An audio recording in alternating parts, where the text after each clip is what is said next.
हाय, hello everyone. तुमच्या सगळ्यांचं स्वागत आहे आपल्या मिनी व्लॉगमध्ये.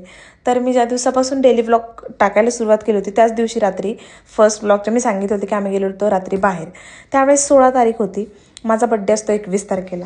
तर फौजींचं प्लॅनिंग तुम्हाला सांगते की त्यांची ड्युटी रोज लागते, नाईट ड्युटी. 4 दिवसातून 1 दिवस ते फक्त फ्री असतात.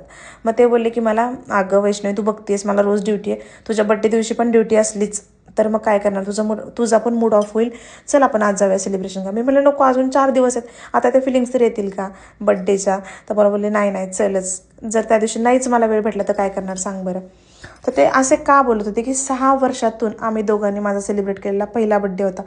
फौजींच्या बायकांना माहिती आहे या फिलिंग्स काय असतात ते, की बड्डे असतो आपला, भरपूर काय आपल्या आयुष्यात सुख येतात त्यावेळेस आपले फौजी सोबत नसतात. पण ते ज्यावेळेस एखादा सण किंवा बड्डे आपल्यासोबत असतात ना, त्यांच्या इतकं छान असं सुंदर असं सेलिब्रेशन कोणच नाही करू शकत, मला तरी असं वाटतं.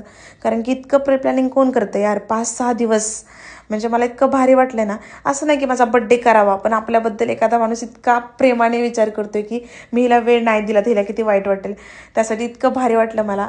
खरंच गौरव, तुझ्या या प्रेमाचा मला खूप अभिमान वाटतो. Thank you so much. बाकीचे व्हिडिओज आपल्या बड्डेचे उद्या बघायला भेटतील. बाकी जे आम्ही शूट केले त्याची डेट मी खाली दाखवली, नक्की बघा. व्हिडिओ कसा वाटला कमेंट करून नक्की सांगा. Thank you for watching. बाय.